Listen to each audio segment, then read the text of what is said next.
Hey, everybody. Lots of questions being asked. Everything from, about Messianic Judaism to Orthodox Judaism to um, every kind of question you can think of that's under the sun. This segment is specifically going to speak on the need to follow or not follow Judaism or follow the dietary laws, what we call kosher. If you're not familiar with that, having to observe Sabbath, festivals, feast, fast, so on and so forth. Well, I've had several conversations with friends and with people that I trust and that I love, that I value their opinion, um, and I started having enough questions in my mind to where I knew that I needed to dig a little deeper, and that's what I've done. That's what I've done. I thought had dug deep enough because I wasn't 100% sure on a few things. Most of it, like salvation, as far as who Jesus is, who Yeshua is. Yeah, 100% knowing that He's God Almighty, the Creator, and He's our Jewish Messiah. But as far as on, I listen to people who I may disagree with them. Matter of fact, there's people listening that I disagree with on certain things, as far as on applications of the law, as far as the Mosaic covenant, as far as different things. But I do listen. When I get back home, I think about it, I muse about it, and then I write it down so I don't forget it. So I thought, well, how in the world can I approach this so it's fair, so that it has a different opinion than my own, from my own head? So I found a way. There's an organization that I value, that I've known about for years. I've never reached out to this organization. It's called Jews for Jesus. Most of you are going, yeah, I know who those are. You either hate them or you don't. You either hate them or you like them. There's no. I haven't really seen anything in between. And one of the under the umbrella of Jews for Jesus is a podcast called So Be It. So Be It. And they're Jewish Israelis in Israel that are going and speaking to Jewish believers, or whether they're Orthodox or not Jewish believers, but Orthodox Jew. Some they're Jewish by name only, or they're Orthodox rabbis and everything in between. And they talk to them about Torah and the Tanakh, or the Old Testament, what you call it, showing them Yeshua in the Old Testament, as we would call it, as Gentiles. So I value their opinion because these people were born Jew, raised Jewish. A lot of them are in Israel still to this day. Some of them from, like the man we're gonna listen to is from New York, born and raised a Jew, and then on his own studies and his own understanding came to a salvation knowledge of the Jewish Messiah, Jesus Christ, of Yeshua. So I contacted him, and I expected an automated message, maybe. No, the one of the heads of the missionary missionary director for Jews for Jesus, contacted me back. Needless to say, I was surprised until I remembered what I had prayed for. I prayed for answers, and this guy who talks differently than I do, we really probably don't have a whole lot in common as far as personally, but we do have in common is the scriptures and the gospel. So I asked him, I wrote out a set of questions, so therefore, he had time to sit there and look at it and be able to think, and so he knew how to do his answers. And I asked him to answer to be candid on his answers, whether he agreed with me or not. Because what I'm looking for is not for my opinion to be emphasized, but the scripture coming from someone who we would never meet otherwise. So this interview you're getting ready to see is from Dr. Rich Robinson. Dr. Rich Robinson. And he's highly experienced and knows what he's speaking about. I spoke with him, and I was I came in with an open mind, saying, Lord, if there's something I'm doing that's not right, I'll change. If I'm doing something that is right, and I just don't know how to explain it, give me the words. But if what I'm doing is pleasing, if I'm doing what I'm supposed to, as far as the kosher, as far as the festivals, as far as any of that, I'll change to meet it. Or if I'm doing what's correct, if I believe correctly in each of these little blocks, then I'll enforce it. I'll stay with it but you have to show me, because I'm not naive enough or arrogant enough to think that I could be wrong somewhere, that I couldn't be wrong. That's not the case. Because not only do I have to answer to Christ at Judgment Day for how I did with what I did, but I'm stepping behind a pulpit. I'm held accountable for that. I'm in fear, not like shaken, but reverence of God, knowing that He's serious about that. If you're going to step up, whether it's 2 people you're talking to or 1,000 or 2,000 people, you will be held accountable, and that's the way I look at it. So my heart is that I fear God. I don't fear what man can do to me, because they can't do anything that's permanent. Nothing. They can't do anything to me. God, however, can. And that's the one that I must follow and will follow. No matter if it turns the rest of every friend I have away from me, I'll do it. Knowing that my heart in this is to serve Christ, a Jewish Messiah, so that I can speak it out. When I give Torah portions, when I speak to my Gentile congregation, when I speak to Jewish congregation, only thing I'm interested in is truth. God's truth. That's it. Okay, let's go ahead and get to the video, and then I'll see you at the end of it. Hey everybody, this is Scott. On here with me is Dr. Rich Robinson. He is a born-again believer, Jewish by birth, but he is a completed believer with Jews for Jesus. Sir, if you would, tell us a little bit about yourself and some questions in front of you, if you don't mind. If you have time, if you would, please help us out here. Well, I'll try and do that. Again, my name is Rich Robinson. I grew up in New York City in a Reform Jewish home, which is the liberal branch of Judaism. And I came to faith in Jesus when I was about 19 years old in college, upstate New York. And I've been serving on the staff of Jews for Jesus most of my adult life since the 1970s, the late 70s. And Scott asked me to if I could address a few questions that he put to me. So this is from the standpoint of myself, a Jewish believer in Jesus, but I think it represents also the standpoint of the majority of Jews who are followers of Jesus. So I'm going to launch into the questions that Scott put to me. I'm going to say the question, and I'll give you a response. So the first question, is it necessary for us, either Jew or Gentile, to follow kosher holidays like Passover, etc., and to observe Sabbath?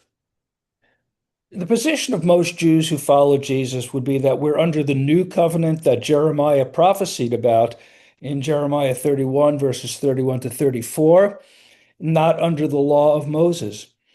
And so it's not necessary for us to do that. Those of us who are raised Jewish, we often do celebrate the holidays or observe a Sabbath, or some choose to keep kosher because it's part of our people, it's part of our heritage. It connects us to the rest of the Jewish people. But, for someone who's not born Jewish, the law of Moses was not given to non-Jews, it was given to Jews. And in the New Testament, the Apostle Paul specifically tells Gentile Christians, especially in the book of Galatians, to not start observing the law. And the Council of Acts 15 determined that Gentile Christians did not need to observe the entire law of Moses. In fact, you can't even observe a lot of it today because there are no priests, there's no temple, there's no sacrifices. They're meant for those circumstances. And, you can't keep them all, and I don't think you would keep them all. We're supposed to stone Sabbath breakers. I don't think anyone advocates that we do that today. And so, if you're not Jewish, it's a moot point. The law of Moses isn't for you to observe in your daily life. There's certainly moral principles behind all the commandments that apply to everybody today. But, you know, Gentiles are not called to wear tassels, to wear the talit, to keep kosher, you know, but that's not what it's about. So therefore, like in Matthew, I know this question will come up, is in Matthew 7:20 and 21, where it says, not all who say, Lord, Lord, will in the kingdom of heaven. He said, be gone for you workers of lawlessness. He's not that passage in Matthew, which is by obviously Matthew, Levi, was not referring to the Gentiles. He's referring to lawlessness, something different as a Well, he was addressing Jewish people. mhm, And, lawlessness is a very broad term. mhm, It could just mean going against God's moral will. mhm. So but what he didn't address that to non-Jews. He rarely addressed non-Jews in his ministry. The apostles started doing that. Mhm. The second question, is it a sin to not follow the law, kosher, Sabbath, and Jewish holidays? No, it's not a sin. Um, and all the more so if you're not even Jewish. What are the commandments that Jesus said we should follow if we love him in John 14:15-17? And how should we follow this passage? I think, Jesus distilled the meaning of the law of Moses um, down to the two main commandments. You love the Lord your God and love your neighbor as yourself. Mhm. And if we love him, we will do that. Um, that's not saying that we should observe the 613 commandments of the law of Moses, many of which like I said, you can't even keep today. Let me just pull up that passage, John 14, what is it, 15-17. 14, or 13 through 15. Yeah. If you love me, you will keep my commandments. Uh, and I think later on he goes, or before then or after that, he says, and this is my commandment that you love one another. So that's really what it's about. Um, it's not following the 613 commandments of the law of Moses. Is there anywhere that it is mandated to follow these laws in the new covenant of Christ? The moral principles get reiterated. Honor your parents is in there and do not murder.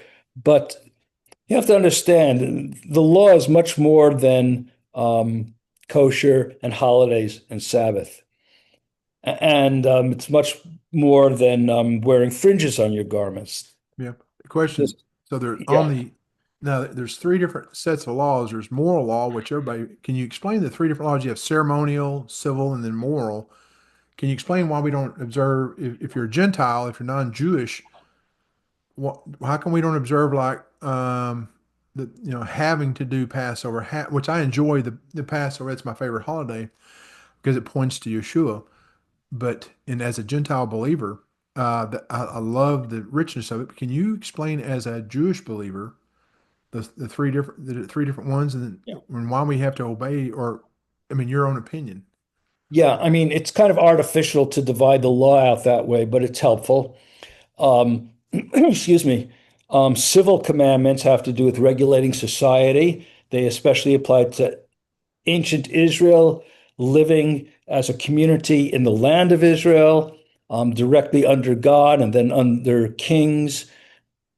We're not in that society, so those particular laws would not apply. The moral principles behind them would apply, but they would be, implemented in a completely different way. The ceremonial laws are generally the laws that distinguished Israel from the Gentile nations around them, holidays, keeping kosher, so eating differently, marking time differently, dressing differently.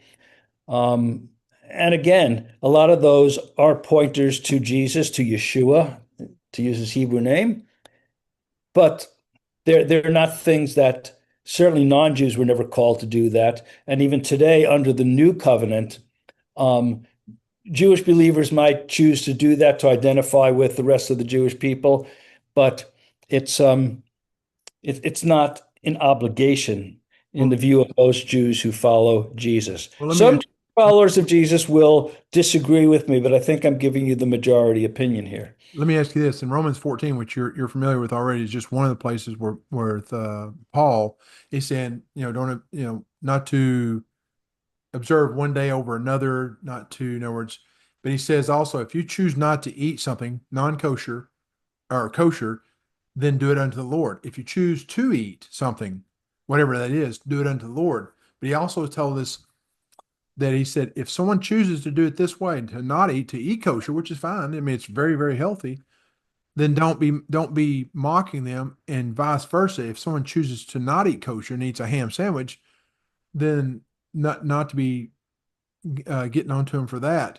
The only thing that we see is on the laws of that is if you are causing a weaker believer to stumble. Mhm. And like if I have Jewish friends who are Christian, I wouldn't eat non-kosher in front of them, not because it's a sin. Please correct me if I'm wrong, sir, but because a weaker believer may see that and thinking, well, why is he eating that way? And it causes him to stumble. And Paul says it'd be better that I go hungry than to cause a weaker believer or someone to stumble. Should I add to that? Or I mean, so therefore, if it's not a sin, so if you're a Jewish believer like yourself, or a Gentile believer who follows and observes certain the holidays and stuff because I choose to, because it points to Christ, to Yeshua, to Jesus. So it's not a sin if you're not causing somebody to stumble. I want to make sure I'm very clear on this because I'll get asked this, and the men that are watching this video. So it's unless you're causing somebody to stumble, you're saying to eat non-kosher, Jew or Gentile. You're saying that's not a sin according to That's Scripture. that would be my view. I Okay. think that's the view of most Jews who follow Jesus. Like I say, some might disagree, but I'm kind of trying to give the majority Okay. approach here. Okay. Um, yeah. Five, are there examples of Christ or the apostles not following the law, Sabbath, or kosher? Jesus disagreed with some interpretations of the Sabbath, Mm-hmm. but he kept the Sabbath, as did Paul and the first apostles. They all do that. They all did that. But the reason they did that, number one, the new covenant hadn't been inaugurated yet. That had to await the death of Jesus as their final sacrifice. They were still living under the old covenant then. And also, you know, a lot of times I think they would have kept the law because that's how Jews lived. There were probably Jews who were atheists who lived in the ancient world who still kept kosher or, brought their tithes to Jerusalem because that was what they knew. That was their lifestyle. What else were they going to do? Mm-hmm. So the fact that, you see somebody, the fact that Paul wants to get to Jerusalem in time for the holiday of Pentecost or Shavuot, um, that's what he did. There's not a command hidden in there that everyone forever on is supposed to do the same thing. Okay. That So that's one of the questions that was going to be, like, for instance, question, I don't know if I put it in there, sir, is when I asked, they said, I bluntly asked this, and the people who are listening to this are going to be shaking their head. Um, if I choose to never eat kosher again, and I choose never to observe Shabbat again, but I'm a believer in Jesus, that he's God the Son, went to the cross, died for my sins, became everything for the gospel for salvation of what he did on the cross for us, and I accepted it, and I'm a born again believer. Can I be a born again believer and never observe any of these laws?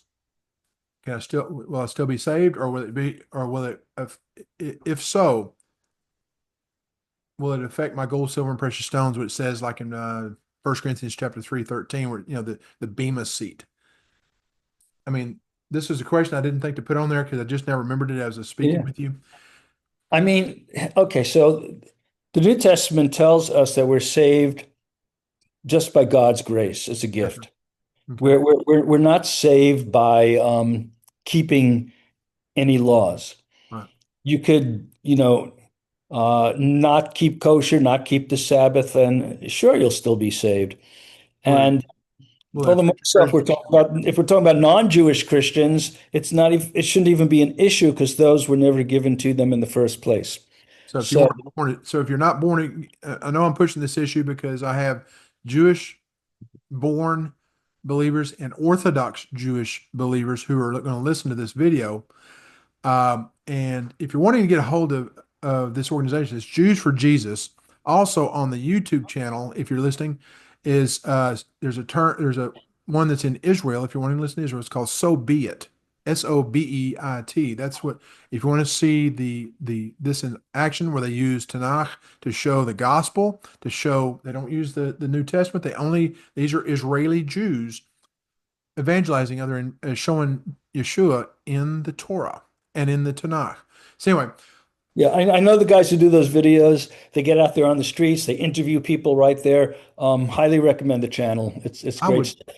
I when we go to Israel, my son and I want to go to Israel. When I go, I would dearly love to meet those guys. You head to I Tel mean, Aviv, and email our branch there. It's on our website, jewsforjesus.org, and you'll find it. oh my goodness. And so therefore you're saying if I don't observe anything, again, aside from causing a stumbling block, which that's a whole different story, whether causing somebody to stumble, this does not affect your treasures in heaven. In other words, because it says, you build up for yourselves in heaven gold, silver, and precious stones, or wood, hay, and stubble, which is again 1 Corinthians chapter 3:13. If you're following, serving Christ, you're doing what he says. They say very clearly, and I don't know if I put it in there. Please forgive me because I didn't put it in front of me. Is he said, if you do not follow my commandments, he said, if you love me, you'll follow my commands. And they're saying, well, the commands are that you're to eat Torah or observe Torah, you're to eat kosher. It's like, no, I disagree because it says his commands are to love God with all your heart, your soul, and your mind, and to love your neighbor as yourself. And that'll work out differently for different people. Hmm. Let me give you another example. The Torah has a command to build a railing around your rooftop, okay? In Deuteronomy, a railing around your rooftop. Now, when some of these guys get out, they go home, let's say, is that what they're going to do? What was that commandment all about? It was because people entertained on their rooftop and you wanted to ensure their safety, they wouldn't go falling off. So the moral principle behind a law like that is keep your place safe. You know, I can fulfill that law by having my outlets in my house baby proof, or even by working for the Department of Homeland Security, and I'll still fulfill the commandment not to build a railing around my roof. Right. So, you just can't dive in there and go, okay, we're going to do these specific things. And again, it doesn't affect salvation in any way. And if you're not Jewish, again, these laws were not given to the non-Jews. Now let me ask you this. I have my own opinion, but I want your opinion. And okay, if this question I've not spoken with Dr. Robinson about this is that if would it make me a better if I wanted to follow these laws, if I wanted to eat kosher, if I wanted to follow all the Sabbaths, the festivals, and the feast, what are the pros and cons? One is being a non-Christian, or I mean a non-Jew who is again the terminology we use is a messianic believer, which is used when you have a Jewish born or a Gentile in the circles that I'm in, they've used that term together. I know that's you and I've spoken about that you're not Jewish, so you can't be messianic because you're already a Gentile. Is there a way to, would it be obedient if you chose to, like me, I observe Passover and some of the holidays because it points to Jesus. That's my reasoning. Not because it makes me holy, but because just like if you're observing, I hate using this term, Easter or Christmas, for the death, burial, and resurrection and the birth of Jesus of Christ, the holiday itself is not what I'm after. It's the reason for it. Can it be used for good? And also, if you're doing all this stuff, works, which, violation of Ephesians 2:8 and 9, what is your opinion? I mean, I don't think doing those things necessarily makes anyone closer to God. Okay. And also, if you're not Jewish, I mean, honestly, if you get out there and you're mingling with Jewish people who are not believers, it's just weird to be living like someone who's Jewish when you're not. I Right. mean, they'll be like, what's up with that? You know? And if you want to convey the gospel to them in any way, it's just very odd for Jewish people who are not believers in Jesus to see Christians who are, wearing the talit, where it's weird. There's no obligation for it, and it could even it could even be a barrier to sharing your faith. But let me move on to the sixth question. Are Jews today expected to follow the law, Sabbath, and kosher? Which Jews? You mean Jewish born by who are by birth. who are believers in Jesus or not? Uh, no, believers. Jewish born. They were born Jewish like yourself. Would you, because you fit that question. I was thinking of you when I wrote the question. Would you, and I already know the answer, but I'm going to ask you to finish it. Would you be expected to follow the kosher laws as a Jewish believer, born and lineage of Jewish? I would say not because we're under the new covenant. Mhm. I know some other Jews who are followers of Jesus who would say we should do it, but they're the minority, to be honest. Okay, but it's not a sin to, if you want to follow and do the festivals and the feast and the fast and all that to help you point to Jesus, and there's no sin against that either. But if you choose not to, according to, if I believe Paul again in Romans, saying, don't esteem one day over another. Yeah, don't judge one another for how you're living That's exactly what I was in terms saying. of following the law. Well, Seven, can an Orthodox Torah observant Jew enter heaven without specifically placing their trust in Jesus? And what this is one that our this salvation? yeah, this one, sir, is a point of contention. I'll let you know because I'm sitting in the audience watching this with my men, the guys in my congregation that I love them and they know that. This is a point of contention. So just kind of let you know that if you could elaborate on this. Yeah, Okay. everyone needs to place their trust in Jesus for our salvation.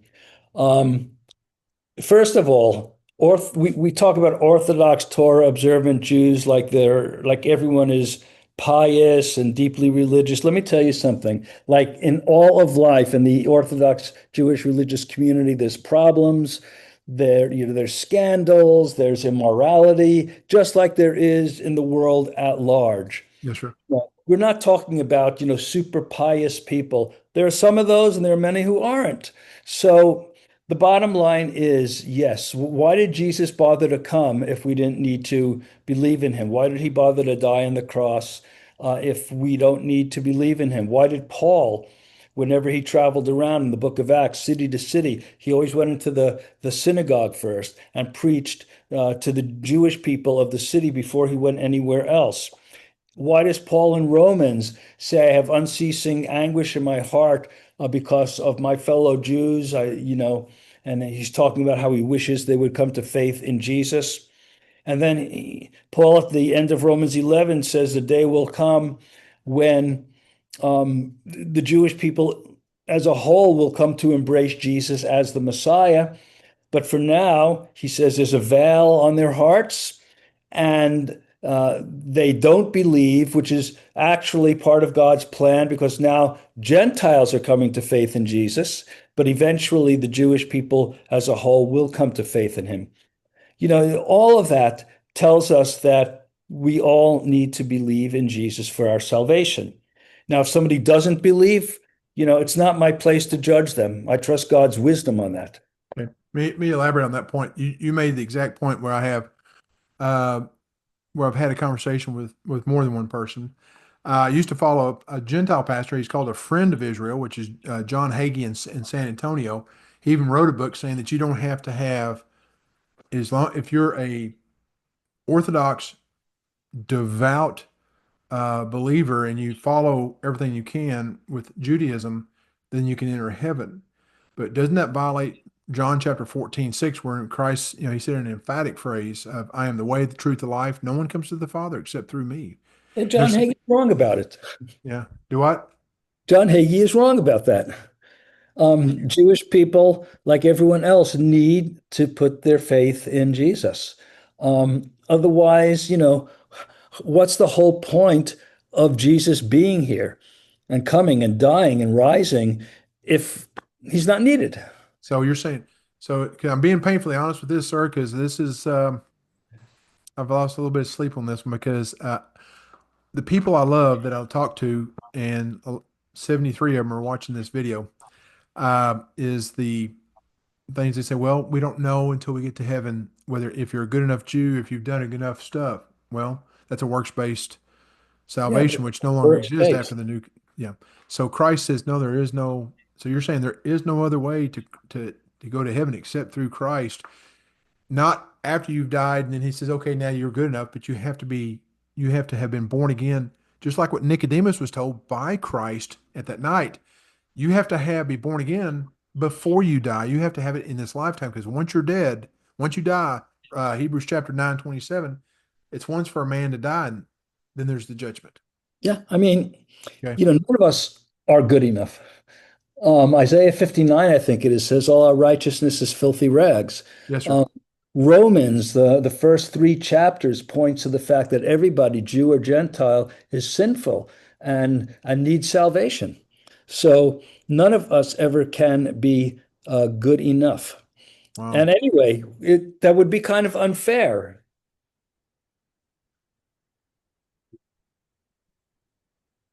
Sorry. Um, Okay. Can you elaborate? How would it be?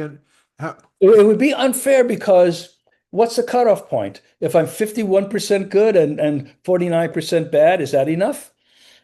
You know, Yes, if sir. I have to be 59% good, it's there's not even a way to figure out a dividing line there. It's salvation in the Old Testament and in the New Testament was never based on doing things.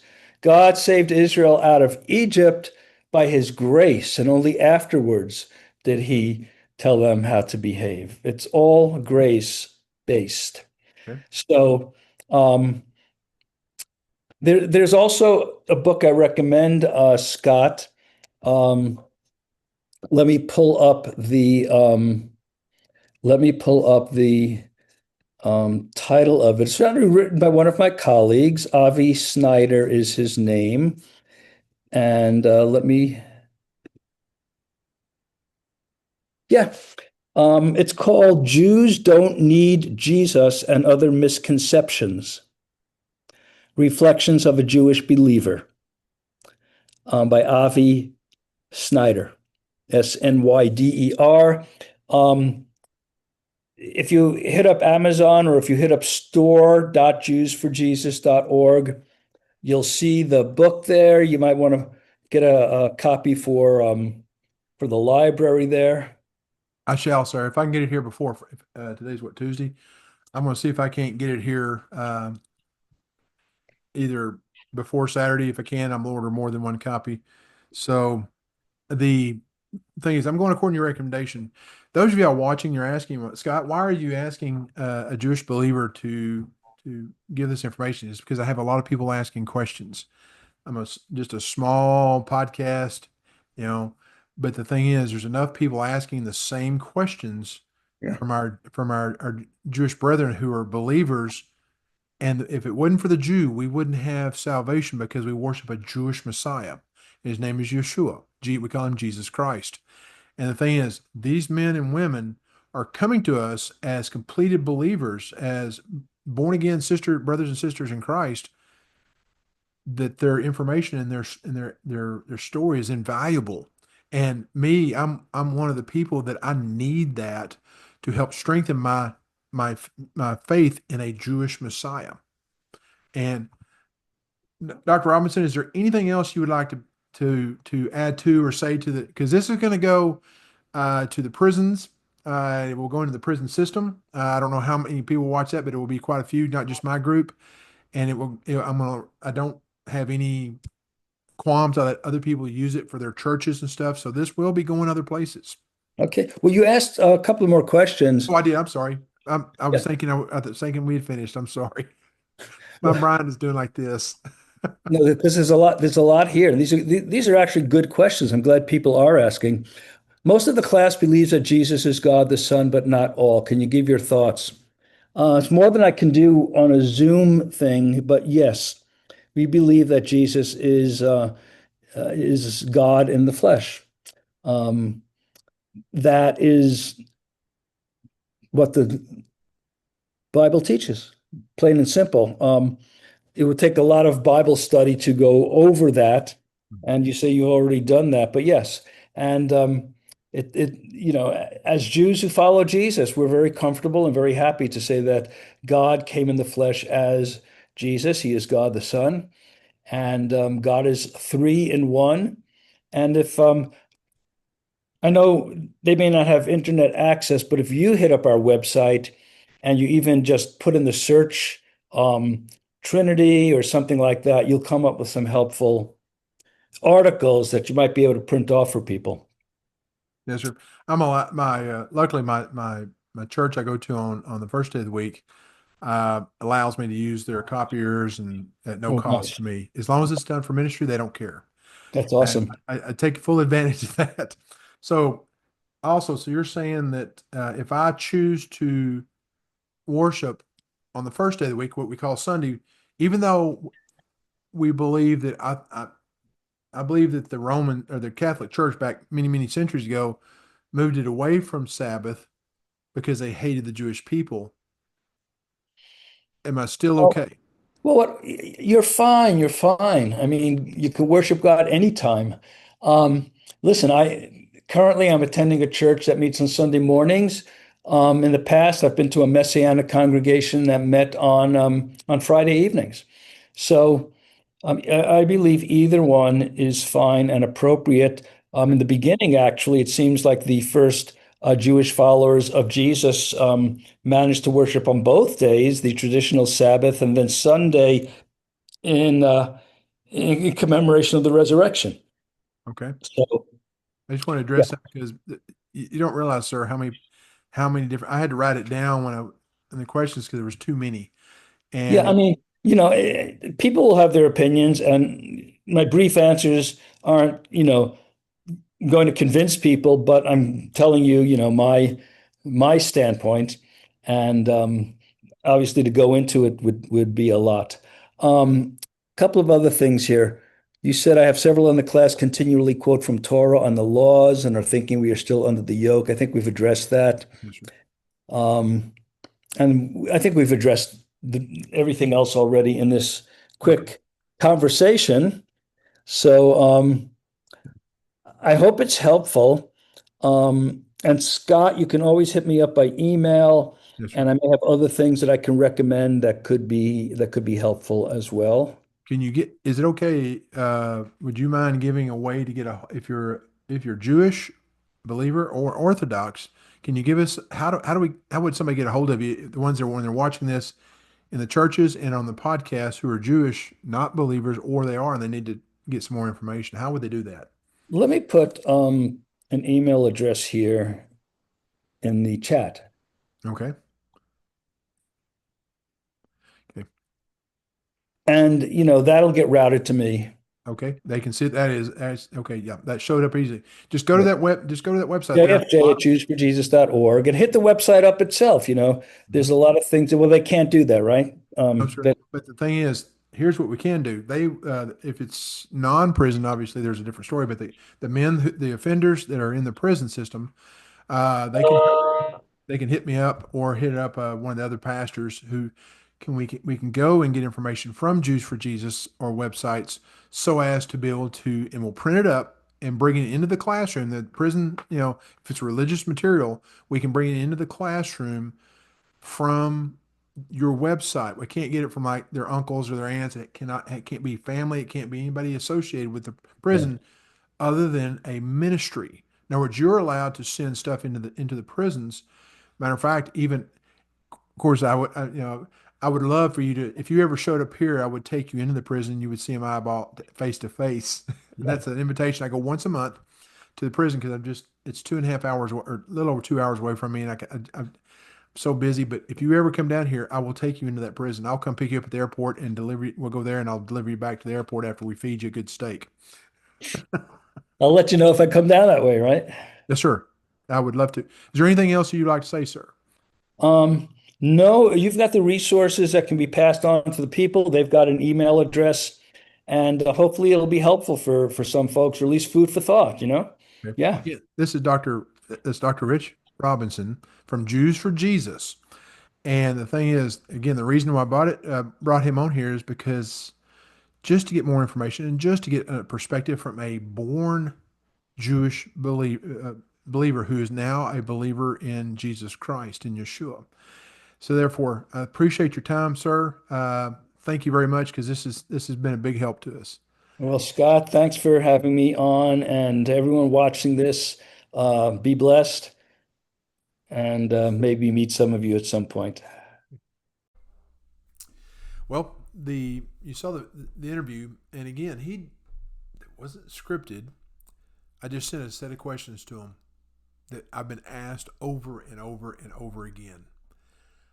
Some by Orthodox Jew, Messianic Jew, Gentiles who follow the faith of what we call Messianic Judaism, where a Gentile would go into the faith of Messianic, following the Torah, following the Old Testament,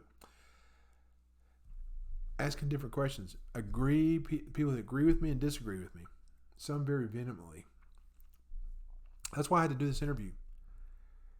And I got a different perspective, I'll be honest. I wasn't expecting to have such a good conversation.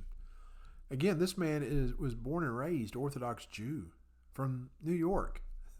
At the time he was raised, it was the second largest concentration of the Jewish people in the world. And he came to salvation in our Jewish Messiah, Jesus Christ. And his perspective is very clear that you can't be saved by works. You can't be saved and go to heaven except through having Christ, being born again before you die. Made it very clear. You heard at the very last of the interview. And he was very clear, and he showed scripturally where this is true, where it's not a sin not to eat or to eat, unless it is a stumbling block. That's a whole different ballgame. So you're saying, well, no, that's not what we believe. And I want to see that in writing. Okay. If you're able to, you go on the internet and go to Jews for Jesus, go to their website and type in kosher, or, like he was talking about, you can type in Trinity to find out the triune God in the very first sentence of the Bible, and go to their website. I suggest highly you do that.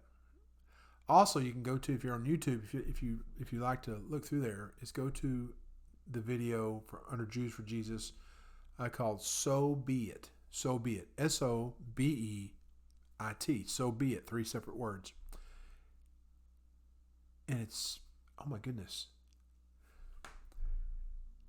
This helped cement my understanding, and I'm going to have to change some things. Because just like anybody else, you have to tweak. When God shows you something, you either have a choice of to go that direction or to keep doing what you're doing. How to be saved, who Jesus is, solid. Whether I should feel guilty about not eating kosher or not observing Sabbath. According to a Jew who understands Tanakh, or the Old Testament, perfectly, and has been. This man's not a youngster. He's been doing this his whole life his whole adult life after he became saved. Well, he said, I think it was 19 years old. So this man is no dummy, and he was looking for truth, and it's very clear. And he's not the only one. There's many that are coming to salvation knowledge, understanding that you're not saved. It's not a sin to eat or not to eat. It's not a sin. It doesn't, especially if you were born Gentile.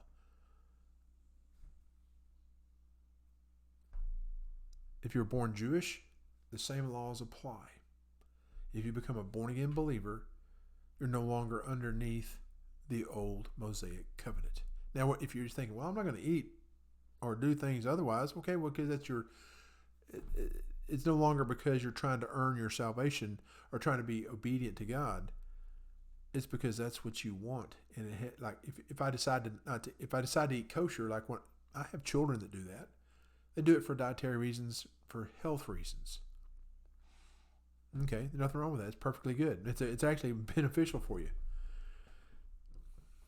Salvation is through faith and faith alone in Christ and Christ alone. Ephesians 2:8-9 says you cannot earn your salvation. If you try to earn your salvation, it's works, and you could boast, saying, well, look what I did. It's through the gift, something you didn't earn or deserve, of God through Jesus Christ, his Son. Ephesians chapter 2, verse 8 and 9. I said, please don't just take our word for it. I posted on the video the different passages. Please go to them and read them for yourself. Okay, this is Scott with pray5.org saying, go read your Bible and don't get back underneath the yoke of slavery, according to Jesus' own words. Be blessed. And that's it. We love you. We just want the truth.